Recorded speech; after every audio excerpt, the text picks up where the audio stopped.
There you go.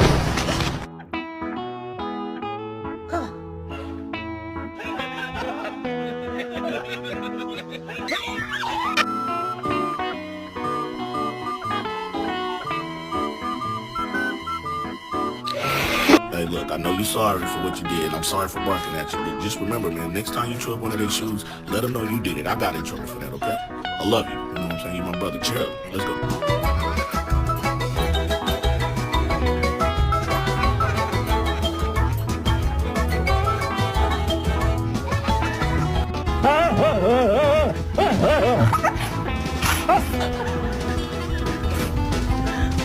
Okay.